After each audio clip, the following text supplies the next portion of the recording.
Hello everyone. हाँ भाई, class 10 science की जो अपनी सीरीज चल रही थी उसके अंदर लेसन 3 अपना रनिंग में था और इस लेसन 3 के अंदर 7 क्लासेज अपनी ऑलरेडी कंप्लीट हो चुकी है। हर टॉपिक को मैंने कॉन्सेप्ट से बेसिक से समझाया है। मैंने मेरा पूरा 100% दिया है, बाकी आपकी मर्ज़ी कि आप लोग चीज़ों को पढ़ते हैं समझते हैं नहीं, वो सब कुछ आपके ऊपर डिपेंड है भाई। हर चीज़ को मैंने बोर्ड पे लिखा है, हर चीज़ को अच्छे से समझाया है और ये लिखी हुई सारी चीज़ें मैं आपको पहले बता चुका हूँ। क्लासेज यहाँ पे फ्री ऑफ कॉस्ट अवेलेबल है और जो पीडीएफ है, जो यहाँ पे लिखा जा रहा है, जो पीपीटी है, वो आपको टेलीग्राम चैनल है गुरु अकेडमी 8116, उसको ज्वाइन कर लेना। कल मैं लेसन 3 के सारे पीपीटी उसमें अपलोड करूँगा, तो आप लोग वहाँ से डाउनलोड कर सकते हैं, लिख सकते हैं भाई, ठीक है ना। टेलीग्राम चैनल का नाम क्या है? गुरु अकेडमी 8116। ये फिर आप लोग ऐसे करना, जो एप्लीकेशन है अपना प्ले स्टोर पर जाना, गुरु अकेडमी को डाउनलोड करना और वहाँ पे ना आपको लिंक मिल जाएंगे टेलीग्राम का, टेलीग्राम चैनल का लिंक मिल जाएगा। जैसे इसको क्लिक करोगे आप लोग सीधा टेलीग्राम जो ग्रुप है उस पर पहुँच जाओगे, उसको ज्वाइन कर लेना। ज्वाइन करने के बाद में सारे पीपीटी आपको वहाँ पे मिल जाएंगे भाई, ठीक है। चलो अपन क्लास को स्टार्ट करते हैं। देखिए ऑलमोस्ट ना सारे टॉपिक अपने कंप्लीट हो चुके हैं। एक लास्ट टॉपिक बचा अपना धातुओं की प्राप्ति। लास्ट टॉपिक बच रहा है धातुओं की प्राप्ति, अपन उसको डिस्कस करते हैं भाई। देखो, तो पहले तो मैं टॉपिक लिख देता हूं।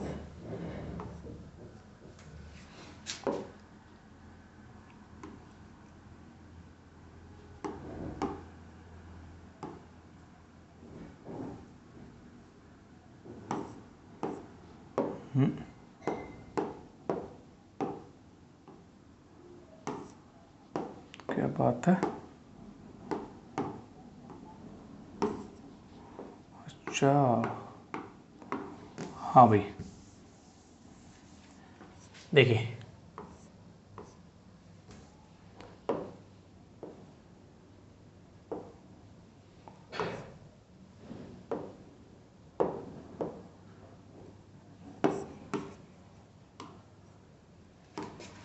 एक मिनट रुकना भाई।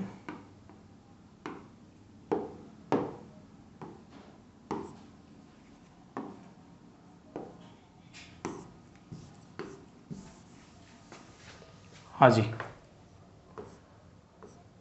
टॉपिक देखिएगा। टॉपिक है अपना धातुओं की प्राप्ति।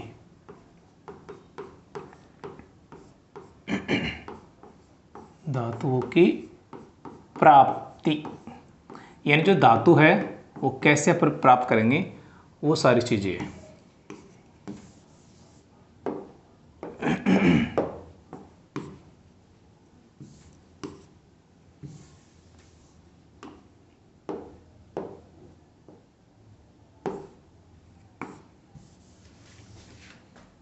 हाँ जी, देखिए, तो सबसे पहले आपको ये पता होना चाहिए कि धातु मिलती क्या है।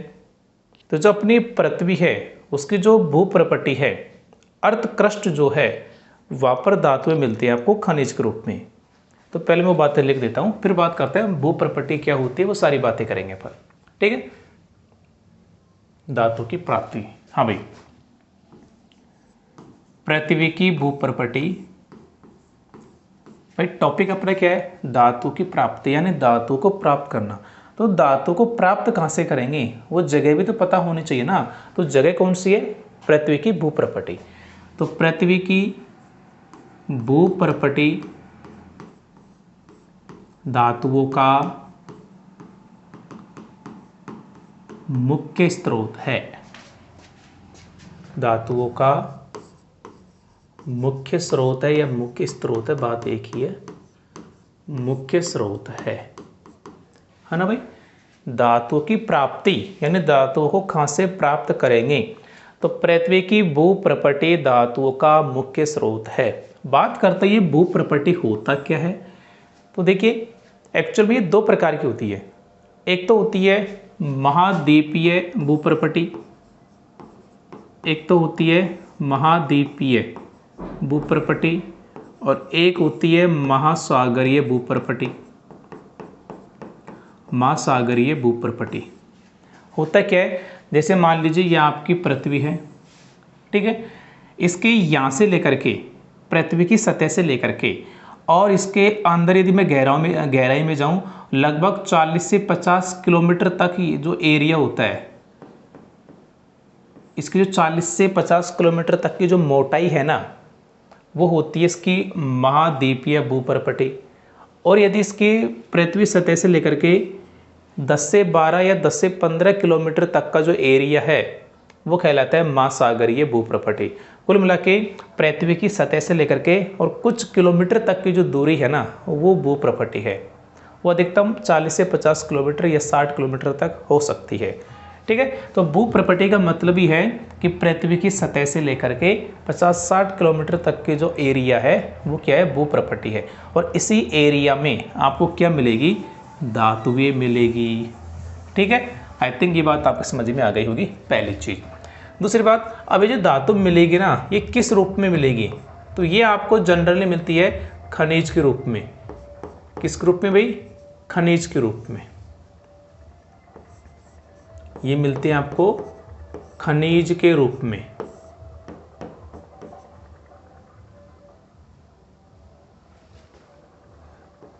किस रूप में मिलेगी भाई, खनिज के रूप में। वापस लिखता हूं इसको अच्छे से।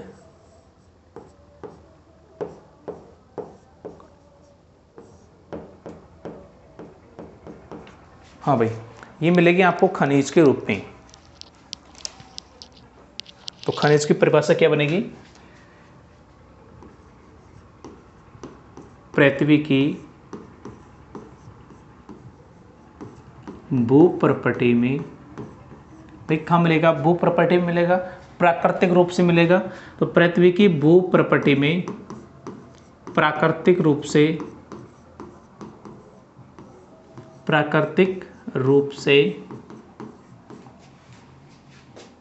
पाए जाने वाले, प्राकृतिक रूप से पाए जाने वाले तत्वों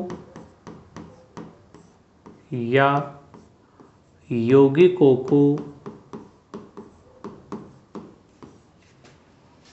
भाई कोई धातु अकेली भी हो सकती है या किसी यौगिक के रूप में भी हो सकती है। तत्व या यौगिकों के रूप में,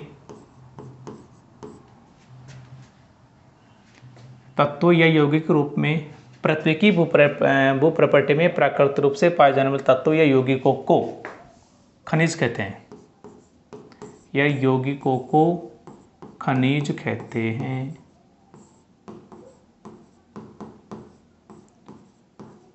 आई थिंक बात समझ में आ गई होगी कि पृथ्वी की भूप्रपटी में प्राकृतिक रूप से पाए जाने वाले तत्वों या यौगिकों को खनिज कहते हैं, ठीक है।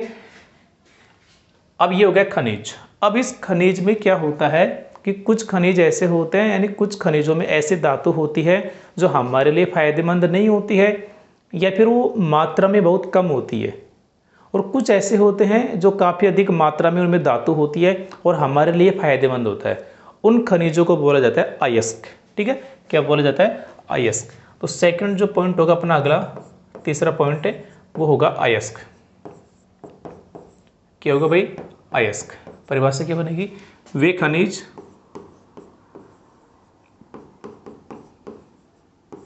खनिज जिनमें कोई धातु, वे खनिज जिनमें कोई धातु काफी अधिक मात्रा में होती है,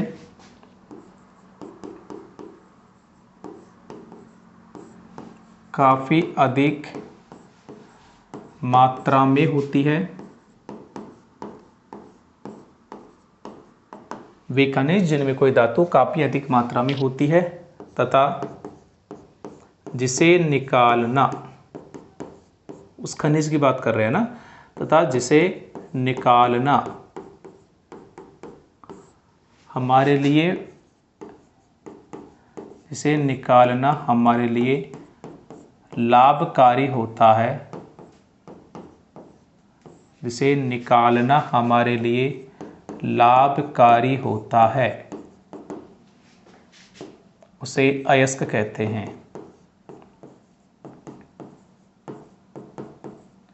उसे अयस्क कहते हैं।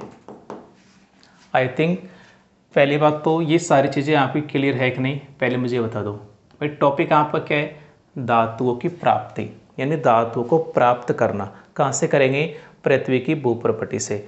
तो पृथ्वी की भूप्रपटी धातु का मुख्य स्रोत है, यहाँ से मुख्य रूप से धातु अपन को मिलती है। भूप्रपटी क्या होता है अभी मैंने आपको बताया था। अब जो धातु प्राप्त होगी वो किस रूप में प्राप्त होगी? खनिज के रूप में, है ना। तो पृथ्वी की भूप्रपटी में प्राकृतिक रूप से पाए जाने वाले तत्वों या यौगिकों को खनिज कहते हैं। अब कुछ खनिज ऐसे होते हैं जो हमारे लिए फायदेमंद नहीं होते हैं, या उनमें कोई धातु जो होती है बहुत कम मात्रा में होती है। लेकिन कुछ खनिज ऐसे भी होते हैं जिनमें कोई विशेष धातु होती है अधिक मात्रा में और हमारे लिए फायदेमंद होता है। तो उसको निकालना फायदेमंद होगा, उस खनिज को क्या बोलेंगे? अयस्क बोलेंगे। तो परिभाषा क्या बन जाएगी कि वे खनिज जिनमें कोई धातु काफ़ी अधिक मात्रा में होती है तथा जिसे निकालना हमारे लिए लाभकारी होता है, उसे अयस्क कहते हैं। ठीक है, अब इस अयस्क से धातु को कैसे निकालेंगे? उसे बोलते हैं धातुओं का निष्कर्षण। क्या बोला जाता है? धातुओं का निष्कर्षण।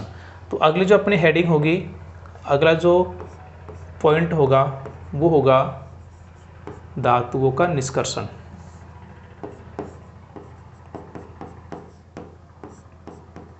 धातुओं का निष्कर्षण।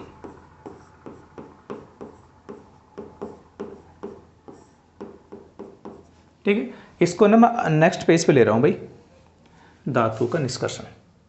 पहले मैं इसका मैपिंग नोट्स बनाऊंगा, उसके हिसाब से आपको सारी बातें बताऊंगा।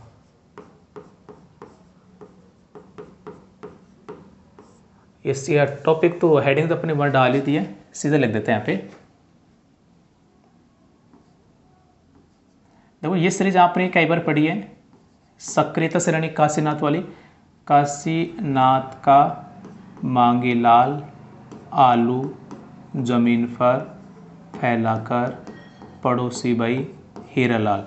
अब हीरालाल मीन्स हाइड्रोजन, वो ए धातु है, यहाँ पे लिखेंगे नहीं, को देता है कौन है जी आगे आओ पतासी खाने। क्लियर भाई? तो ये सक्रियता श्रेणी होता है। आपको इसमें क्या करना है? स्टार्टिंग में 5 धातु का तो एक ग्रुप बनाना है, इन 5 का तो एक ग्रुप बना लेना है। ठीक है, फिर इन 4 का एक बना लेना है, फिर इन 4 का एक ग्रुप बना लेना है। कोई चीज़ है जो मैं आपको याद करवा रहा हूँ, और यहाँ पे जो मैं याद करवा रहा हूँ, यहाँ पे जो लिख रहा हूँ ना, यही चीज़ मैं आगे लिखूंगा पूरे पैराग्राफ के रूप में, पॉइंट बना बना के। तो सुनना, पहले आपने क्या लिखा है? सक्रियता श्रेणी।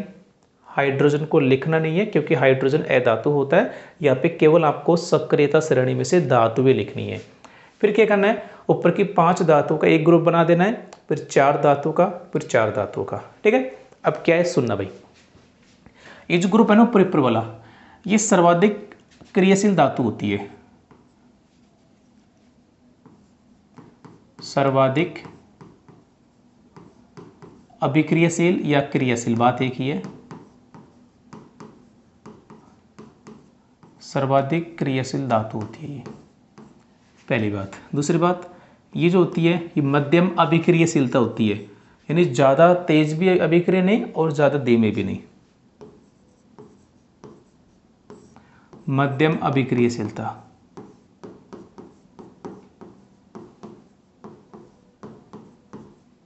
मध्यम अभिक्रियाशीलता। और ये जो होती है वो सबसे कम अभिक्रियाशील होती है, सबसे कम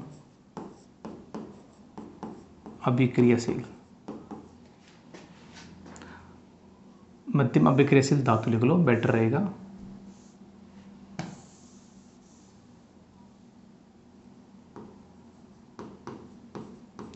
सबसे कम अभिक्रियाशील धातु। पहला पॉइंट क्लियर आपका, सर्वाधिक क्रियाशील मध्यम प्रकार की अभिक्रियाशीलता, सबसे कम अभिक्रियाशील। अब ये सर्वाधिक क्रियाशील धातु है तो किसी न किसी से जुड़ के होगी, यानी किसी न किसी यौगिक के रूप में होगी, अकेली कभी नहीं होगी, स्वतंत्र नहीं होगी, क्योंकि अब ये क्या है, क्रियाशील है तो किसी न किसी से क्रिया कर लेगी भाई ये, ठीक है। तो ये स्वतंत्र रूप में,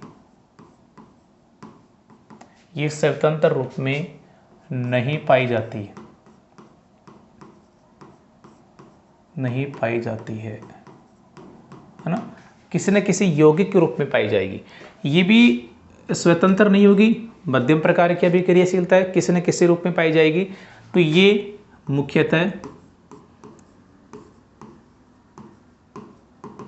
मुख्यतः ऑक्साइड,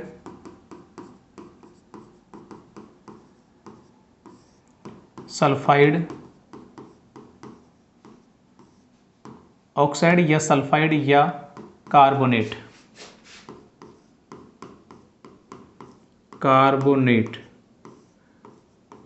रूप में पाए जाते हैं भाई, कार्बोनेट रूप में पाई जाती है।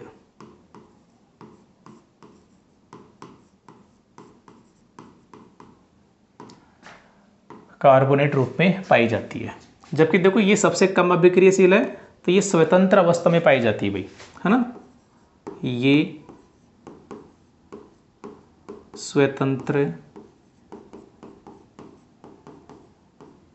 अवस्था में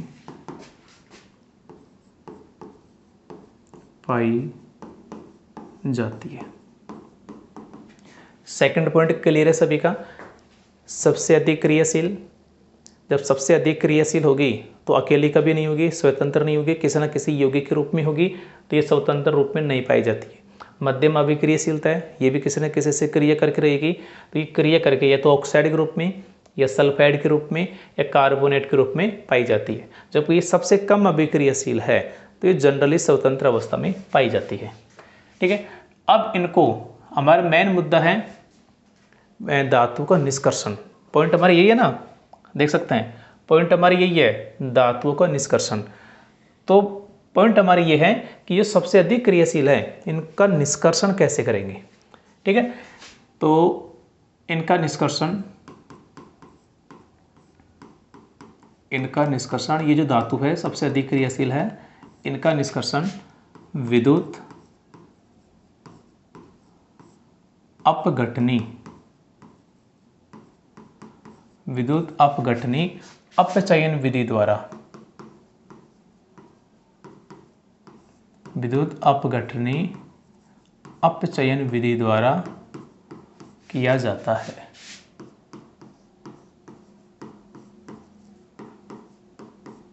विधि द्वारा किया जाता है, ठीक है। इनका निष्कर्षण कैसे करेंगे, इनका निष्कर्षण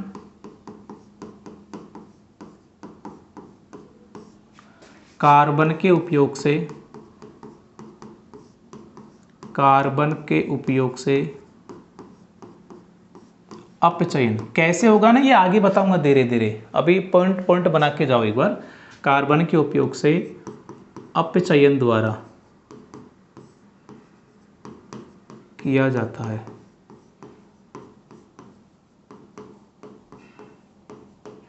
ऑलराइट, इनका देखो, अब ये तो क्या है, नॉर्मली स्वतंत्र अवस्था में होती है, तो इनको गर्म करके प्राप्त कर लिए जाते हैं भाई ना, इनको सामान्य गर्म करके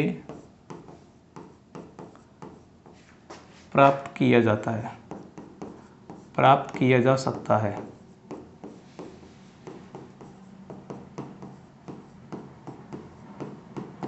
प्राप्त किया जा सकता है। तो पहले मुझे बताओ, ये सारी चीज़ें आपकी क्लियर है कि नहीं। मैं डिस्प्ले पर देखता हूँ सब कुछ प्रॉपर है ना, बिल्कुल सब कुछ दिख रहा है भाई एकदम। हाँ भाई, सब कुछ ठीक है। एक बार थोड़ा सा पानी पी लेते हैं भाई।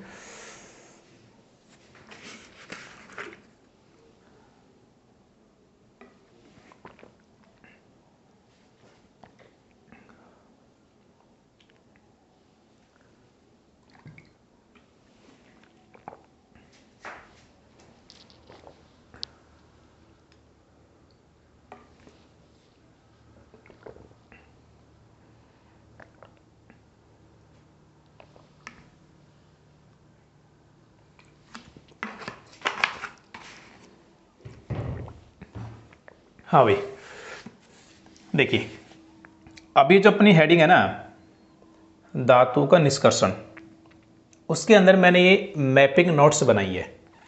बस इसको देखकर ही आपको चीज़ें लिखनी है, लिखने की आवश्यकता नहीं, मैं बता रहा हूँ, केवल आप लोग सुन लेना। कैसे लिखेंगे कि भू प्रॉपर्टी में कुछ धातुएं स्वतंत्र रूप में पाई जाती है और कुछ धातुएं यौगिक के रूप में पाई जाती है। जैसे सक्रियता श्रेणी, ये पूरी क्या है, सक्रियता श्रेणी है। तो सक्रियता श्रेणी में सबसे ऊपर पाई जाने वाली धातुएं जैसे potassium, sodium, calcium, magnesium, aluminium सर्वाधिक क्रियाशील धातु होती है और ये कभी भी स्वतंत्र रूप में नहीं पाई जाती है। आराम से लिख देंगे इसको देख करके। पहला पॉइंट क्या लिखेंगे, जैसे में कि सक्रियता श्रेणी में सबसे ऊपर पाई जाने वाली धातु ये कौन कौन सी है, जैसे ये नाम लिख देना है, सर्वाधिक क्रियाशील धातु होती है और ये स्वतंत्र रूप में नहीं पाई जाती है। सेकंड क्या लिखेंगे कि सक्रियता श्रेणी के मध्य की धातुएं जैसे जिंक, आयरन, लेड और कॉपर मध्यम अभिक्रियाशील धातु होती है। ये मुख्यतः ऑक्साइड, सल्फाइड या कार्बोनेट के रूप में पाई जाती है। फिर क्या लिखेंगे, सक्रियता श्रेणी के सबसे नीचे पाई जाने वाली धातुएं जैसे मरकरी, चांदी, सोना, प्लेटिनम सबसे कम अभिक्रियाशील धातु होती है और ये सामान्यतः स्वतंत्र अवस्था में पाई जाती है। तो ये बातें आपको लिखनी है। तो चलो ऐसे करते हैं, लिख ही देते हैं भाई इन सारी चीज़ें, ऐसे कैसे, है ना, लिख देते हैं। चलो वैसे आपको लिखने की आवश्यकता है नहीं, यहाँ पे लिख चुका हूँ मैं, लेकिन आप लोग पैराग्राफ बना के लिख सकते हैं। देखो कैसे लिखेंगे, भू प्रॉपर्टी में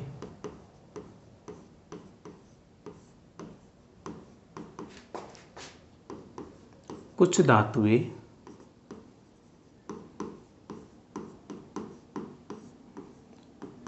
स्वतंत्र, कुछ धातुएं स्वतंत्र अवस्था में पाई जाती है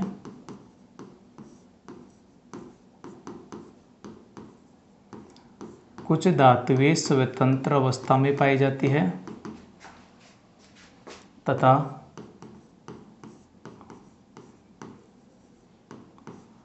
कुछ धातुएं अपने यौगिकों के रूप में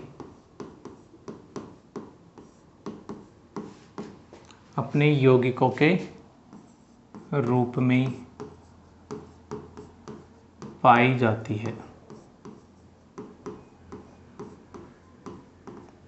अपने यौगिकों के रूप में पाई जाती है। जैसे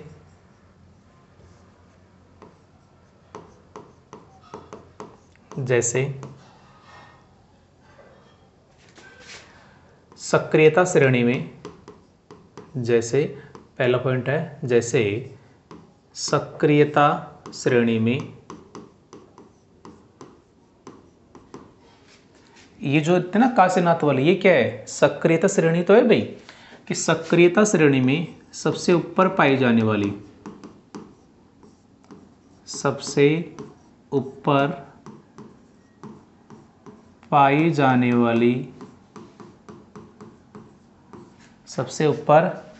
वाली धातुएं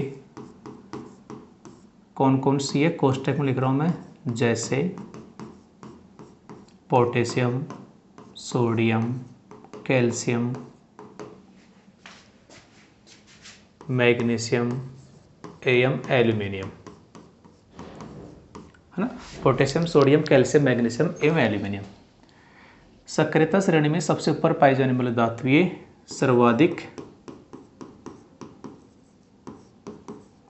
अभिक्रियाशील होती है,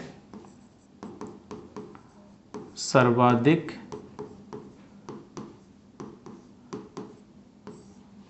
अभिक्रियाशील होती है तथा ये स्वतंत्र अवस्था में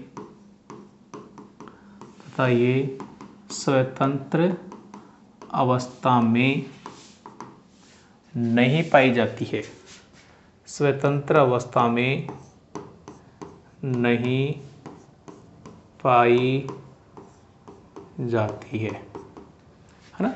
ये सारी बातें मैंने कहाँ से लिखी है? ये सारी बातें मैंने इस सक्रियता श्रेणी में से लिखी है। ये सारी बातें लिखी है बस ऑटोमेट ऐसे कैसे मैंने। सेकंड देखो, सक्रियता श्रेणी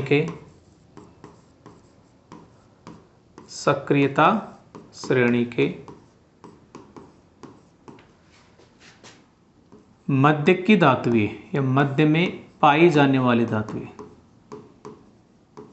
मध्य में पाई जाने वाली धातुएं, सक्रियता श्रेणी के मध्य में पाई जाने वाली धातुओं की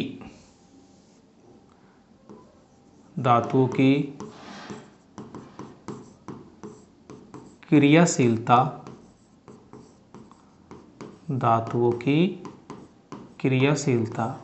मध्यम होती है ना। बीच के ना मध्यम प्रकार की ये अभिक्रियाशीलता होती है कि क्रियाशीलता मध्यम होती है तथा ये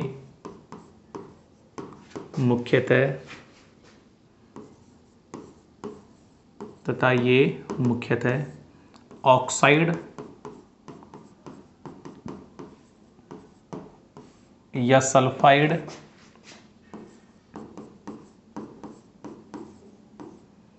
या कार्बोनेट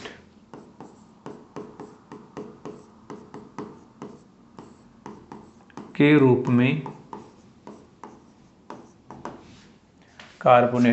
में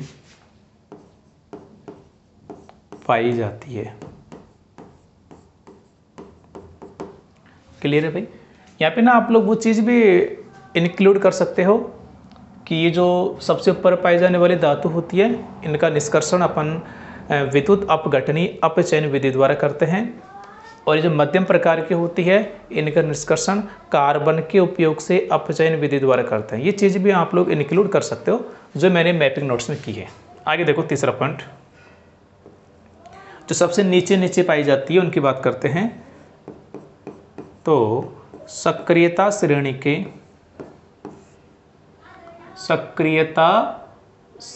के एक मिनट रुको, मैं थोड़ा सा एडजस्ट करता हूँ भाई। हाँ, सक्रियता श्रेणी में नीचे पाई जाने वाली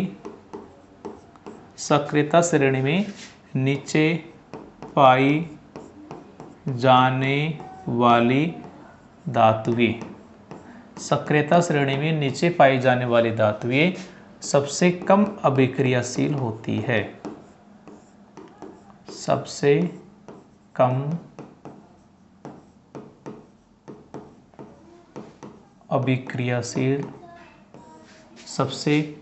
अभिक्रियाशील होती है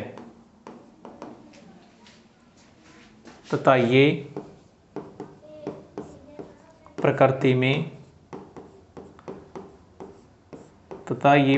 में स्वतंत्र अवस्था में, या बोल सकते हैं मुक्त अवस्था में, बात एक ही है, स्वतंत्र अवस्था में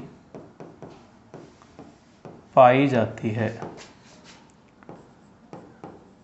स्वतंत्र अवस्था में पाई जाती है। ठीक है भाई? यहां से क्वेश्चन पूछते भाई कि प्रकृति में मुक्त अवस्था में, स्वतंत्र की जगह मुक्त शब्द भी आ सकता है, ध्यान रखिएगा, मतलब एक ही है। तो क्वेश्चन पूछा जाता है कि प्रकृति में स्वतंत्र अवस्था में या मुक्त अवस्था में पाए जाने वाले धातु के नाम लिखो। एक मिनट, अपन ने एग्जाम्पल तो लिखा ही नहीं भाई इनके अंदर ना, जैसे यहाँ पे लिखा था।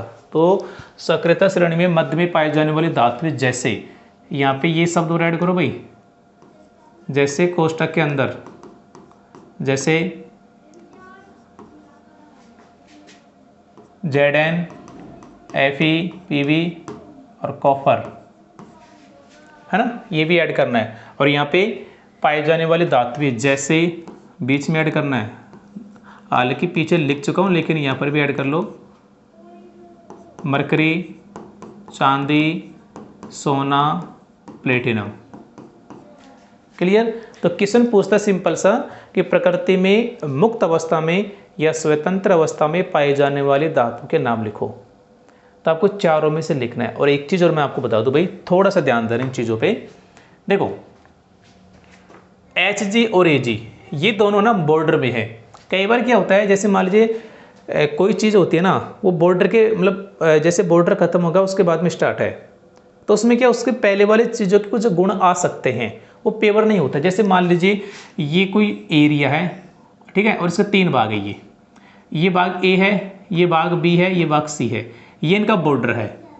अब ये नहीं है कि बी पूरी तरह सेपरेट है, बिल्कुल अलग है, कोई सिमिलरिटीज नहीं है। हाँ, हो सकता है बी के कुछ एरिया जो है ना, इसके आसपास के बॉर्डर के आसपास के एरिया जो है उसमें ए प्रकार जो ए क्षेत्र है इसके कुछ गुण हो सकते हैं।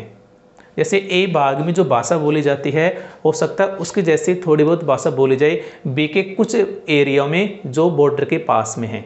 यानी जो बॉर्डर के पास जो चीज़ें होती है ना, उससे पहले वाली पीछे वाली चीज़ों के कुछ समानताएं होती हैं। तो वैसे ही Hg और Ag में कुछ समानता हो सकती है मध्यम प्रकार की क्रियाशीलता के आधार पर। इसलिए सबसे बेस्ट आंसर होगा कि आपको ये वाला देना है। Ag दे सकते हैं वो, हाँ, Ag Au प्लेटिनम।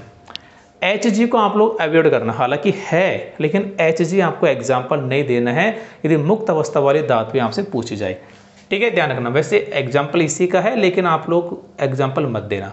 तो क्वेश्चन यदि पूछ लिया जाए कि प्रकृति में स्वतंत्र अवस्था में या मुक्त अवस्था में पाई जाने वाली धातुओं के नाम, तो Ag Au Pt ये बेस्ट आंसर होगा। Hg को आप लोग अवॉइड करना। क्लियर है भाई? चलो अब एक चीज ध्यान सुनना, ये जो कॉपर है ना, कॉपर, ये जो कॉपर है या तो ऑक्साइड के रूप में या सल्फाइड के रूप में या कार्बोनेट के रूप में, लेकिन कई बार क्या होता है कॉपर मुक्त अवस्था में पाया जाता है, अकेला पाया जाता है कई बार। और ये जो है Ag ये वैसे मुक्त अवस्था में है, लेकिन कभी कभी ये सल्फाइड या ऑक्साइड के रूप में पाया जाता है। इसलिए मैंने आपसे बोला था कि बेस्ट आंसर आपसे यदि पूछा जाए तो Au और Pt देना है ना। Ag को भी आप लोग सेपरेट रखना, Hg और Ag को बहुत कम आंसर देना है। यदि 2 पूछे तो Au Pt ये देना है, 2 से अधिक पूछे तो आप लोग इनको शामिल कर सकते हो भाई। ठीक है, ध्यान रखना इस बात का। तो ये बात भी मैं यहाँ पे लिख देता हूँ कॉपर की और चांदी की, नोट डाल के।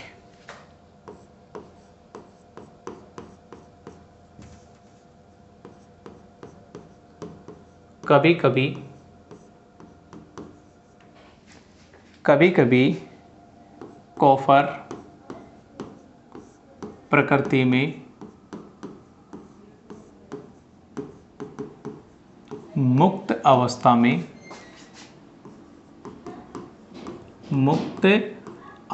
में पाया जाता है, मुक्त अवस्था में पाया जाता है, तथा Ag यानी चांदी तथा Ag कभी कभी ऑक्साइड या सल्फाइड, ऑक्साइड या सल्फाइड के रूप में पाई जाती है।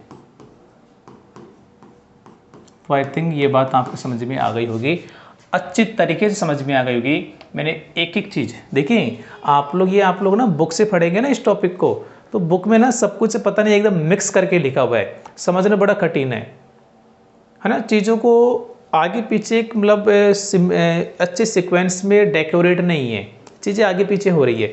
तो हमने क्या किया, उन सभी चीज़ों को एक सीक्वेंस में अच्छे से डेकोरेट करके आपके सामने लाए जा रहे हैं, तो ना आपको इजीली समझ में आएगा सारी चीज़ें। तो देखिए, आप लोग देख सकते हैं हेडिंग अपनी क्या थी, धातुओं का निष्कर्षण, कि जो अयस्क प्राप्त हुआ है, जो खनिज प्राप्त हुआ है, उसमें से धातु को कैसे निकालेंगे। ठीक है, तो धातु देखिए आपको कौन सी लेनी है, सक्रियता श्रेणी वाली लेनी है। ये सारी की सारी धातुएं हैं, मैंने 3 ग्रुप में बांट के ये सारी बातें यहाँ पे लिख दी है, और इन्हीं को फिर मैंने यहाँ पे पैराग्राफ के रूप में लिखा है ये सारी बातें, कि सबसे ऊपर पाई जाने वाली धातु है ना, फिर बीच वाली, फिर लास्ट वाली। यहाँ से इंपॉर्टेंट क्वेश्चन ये बनता है, मुक्त अवस्था वाले धातु 1 नंबर का सीधा क्वेश्चन पूछता है, तो आपको चांदी, सोना और चांदी, सोना और प्लेटिनम ये बेस्ट आंसर है। क्यों बता दिया मैंने आपको, बॉर्डर वाली चीज़ें में क्या होता है, आगे पीछे के कुछ गुण आ जाते हैं, तो उनको आप लोग अवॉइड करना। इसके अलावा जो कॉपर होता है कभी कभी मुक्त अवस्था में पाया जाता है, वैसे सामान्य सल्फाइड ऑक्साइड या कार्बोनेट के रूप में होगा, और जो चांदी होती है वैसे मुक्त अवस्था में होती है, लेकिन कभी कभी ये ऑक्साइड या सल्फाइड के रूप में भी पाई जाती है। क्लियर है भाई? आई थिंक यहाँ तक आपकी सारी चीज़ें क्लियर हो गई होगी। मैं थोड़ा सा पानी पी लेता हूँ एक बार।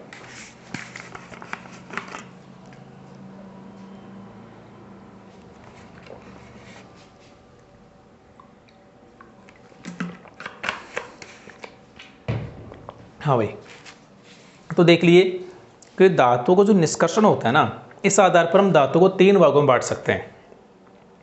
उच्च अभिक्रियाशील धातु, देखिएगा,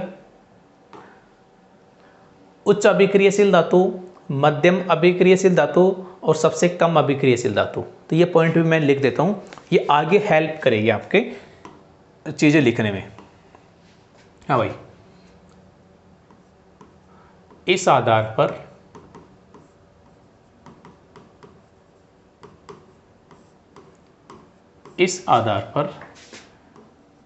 धातुओं को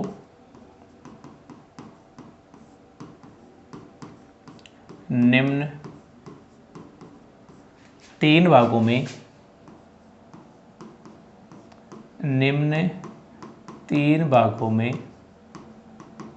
बांटा जाता है।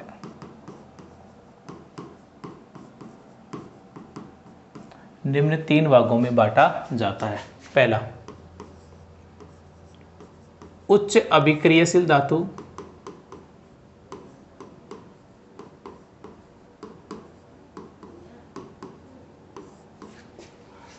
उच्च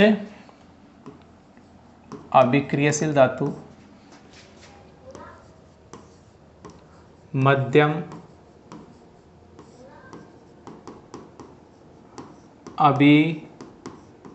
अभिक्रियाशील धातु,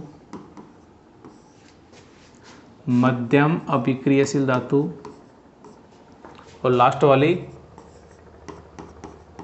निम्न अभिक्रियाशील धातु।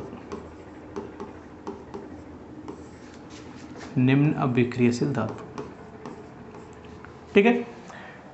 तो धातुओं का निष्कर्षण, अभी आपने उसकी बेसिक जानकारी की है भाई, कि धातु का निष्कर्षण जो करेंगे उस आधार पर 3 भागों में डिवाइड कर दिया आपने। उच्च अभिक्रियाशील धातु, मध्यम अभिक्रियाशील धातु, निम्न अभिक्रियाशील धातु। कौन कौन से धातु आएंगे इनमें, किस प्रकार परिष्करण करेंगे। अभी परिष्करण किया नहीं है, अभी तो आपने केवल ये पहचाना है कि परिष्करण जो करेंगे धातुओं का, उस आधार पर 3 भागों में डिवाइड कर दिया, उच्च, मध्यम, निम्न। उच्च में कौन कौन से आएंगे आपको पता है, potassium, sodium, calcium, magnesium, aluminium. फिर मध्यम में कौन कौन से आएंगे, जिंक, आयरन, फीबी और कॉपर। बाकी इसमें आ जाएगी आपकी चांदी, सोना, मरकरी और प्लेटिनम। ये आपने डिवाइड किया है, अभी परिष्करण नहीं किया है। अब परिष्करण करेंगे, उसके लिए आपको नई हेडिंग पढ़ेंगे और उसका नाम है धातु कर्म। धातु कर्म है ना, तो न्यू हेडिंग है आपकी धातु कर्म।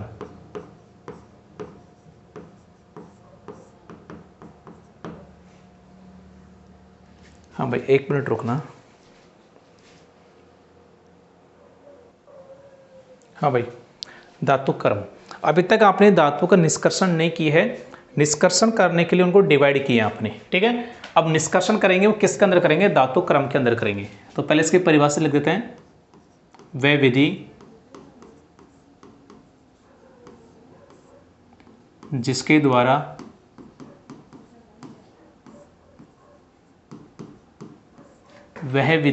द्वारा अयस्क से शुद्ध धातु का, वह विधि जिसके द्वारा अयस्क से शुद्ध धातु का निष्कर्षण किया जाता है, शुद्ध धातु का निष्कर्षण किया जाता है, धातु कार्म कहलाता है।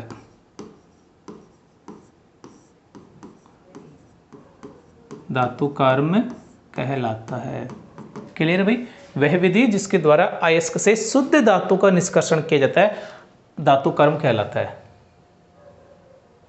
अब देखो इसके कुछ स्टेप्स हैं, इसके कुछ चरण, ये नहीं कि आपने सीधा कर दिया, कुछ स्टेप्स हैं। तो कौन कौन सी हैं? तो यहां पे लिखेंगे धातु कर्म निम्न चरणों में पूर्ण होता है। निम्न चरणों में होता है। सबसे पहला काम क्या करेंगे धातु कर्म के अंदर? अयस्कों का समृद्धिकरण। अयस्कों का समृद्धिकरण। इसके अंदर क्या होगा कि जो अयस्क है ना उसको इकट्ठा करेंगे एक प्रकार से, है ना, काफी सारे अयस्क को इकट्ठा करेंगे, उनका सांद्रण करेंगे, समृद्धिकरण करेंगे, अयस्कों का समृद्धिकरण। सेकंड पॉइंट, फिर क्या करेंगे? इनका निष्कर्षण करेंगे। क्या करेंगे? निष्कर्षण। एक मिनट रुकना भाई। समृद्धिकरण के बाद में क्या करेंगे? धातुओं का, सॉरी हाँ अयस्क ने धातुओं का, पहले अयस्कों का समृद्धिकरण किया, फिर जो धातु प्राप्त होगी, जो अयस्क से आपने धातु प्राप्त की उसका करेंगे निष्कर्षण। धातुओं का निष्कर्षण। अब धातुओं का निष्कर्षण कैसे करेंगे? कि जो सक्रियता श्रेणी में सबसे ऊपर है उनका अलग करेंगे, मध्यम का अलग करेंगे, नीचे वालियों का अलग करेंगे। जो सबसे ऊपर है वो विद्युत अपघटनी अपचयन विधि से करेंगे, जो मध्यम है उनका कार्बन के उपयोग से अपचयन द्वारा करेंगे, जो सबसे नीचे हैं वो सामान्यतः गर्म करने से प्राप्त हो जाती है। तो यहाँ पे लिख देते हैं धातुओं का निष्कर्षण। सबसे पहले इसमें किसका करेंगे? सक्रियता श्रेणी में, सक्रियता श्रेणी में सबसे ऊपर, सक्रियता श्रेणी में सबसे ऊपर स्थित, सबसे ऊपर स्थित धातुओं का निष्कर्षण। सबसे ऊपर स्थित धातुओं का निष्कर्षण। ठीक है। और सक्रियता श्रेणी में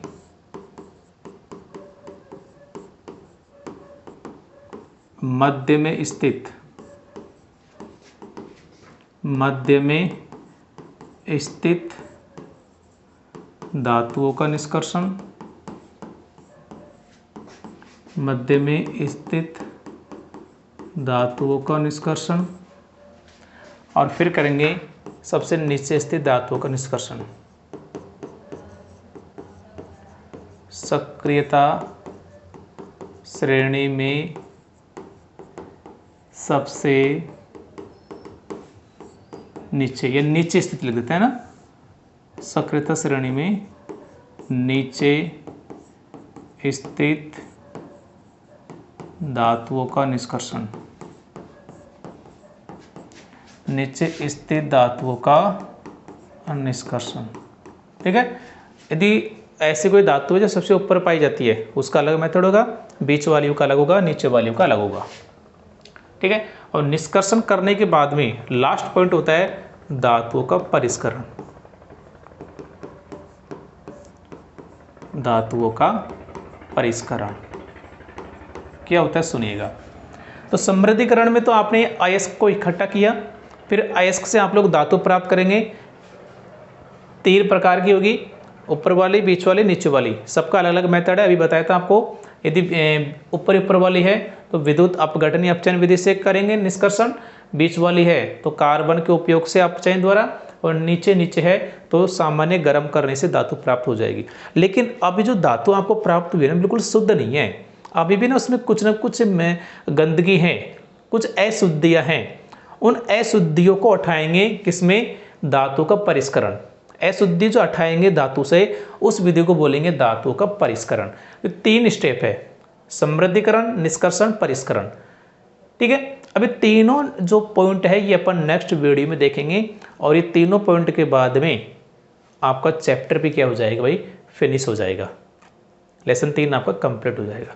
तो आई थिंक इसके 1 या 2 वीडियो और लेके आऊँगा, क्योंकि ये सारे पॉइंट ना थोड़े से लेंथी है। पहला पॉइंट तो छोटा सा ही है, ज़्यादा बड़ा नहीं है, तीसरा भी छोटा ही है। दूसरा पॉइंट है, देखो 3 है, तीनों का अलग अलग पढ़ेंगे अपन, तो थोड़ा सा बड़ा हो सकता है। तो 1 या 2 वीडियो में आपका चैप्टर आपका कंप्लीट हो जाएगा। ये चीज़ क्लियर, पहली बात। दूसरी बात, वीडियो कैसा लगा है लाइक करके तो बताना ही है, कमेंट भी करना है आपको भाई, है ना, और शेयर तो करना ही है। इसके अलावा देखो क्लासेस सारी आपको यूट्यूब पर फ्री ऑफ कॉस्ट मिल रही है, नो डाउट। इसके अलावा ये जो पीपीटी है ना, मैं जो लिख रहा हूँ, ये सारे के सारे आपको पीडीएफ फॉर्मेट में, टेलीग्राम चैनल है गुरु एकेडमी, उसको ज्वाइन कर लेना, वहाँ पे मिल जाएगा। ज्वाइन कैसे करेंगे, या तो आप लोग सीधा टेलीग्राम तो रखते होंगे, काम की चीज़ है, टेलीग्राम रख लिया करो, ये इंस्टाग्राम फेसबुक हटा दो, टेलीग्राम रखो। टेलीग्राम में सर्च करेंगे गुरु एकेडमी 8116, सर्च करेंगे, अपना ग्रुप आ जाएगा, ज्वाइन कर लेना। कल मैं सारे पीपीटी यहाँ से लेके और मैं डाल दूंगा, ठीक है। इसके अलावा यदि आप लोग वैसे ज्वाइन नहीं हो सकते, तो अपना जो एप्लीकेशन है, अपना जो ऐप है गुरु एकेडमी, उसको इंस्टॉल करना। वहाँ पे एक ऑप्शन आएगा लिंक का, साइड में देखना लिंक का ऑप्शन आता है, लिंक पर क्लिक करेंगे तो ना काफ़ी सारे लिंक आ जाएंगे। उसमें एक लिंक आएगा टेलीग्राम का, उस लिंक को क्लिक करेंगे, सीधा टेलीग्राम पर पहुंच जाएंगे। यदि आपने टेलीग्राम इंस्टॉल कर रखा होगा तो सीधा ग्रुप आ जाएगा, ज्वाइन कर लेना। और यदि इंस्टॉल नहीं कर रखा है तो पहले वो इंस्टॉल करवाएगा, इंस्टॉल करना टेलीग्राम को, फिर ज्वाइन करना, ठीक है। तो आई थिंक ये चीज़ें आपके समझ में आ गई होगी। कैसा लगा ये वीडियो लाइक करके बताना। Thank you.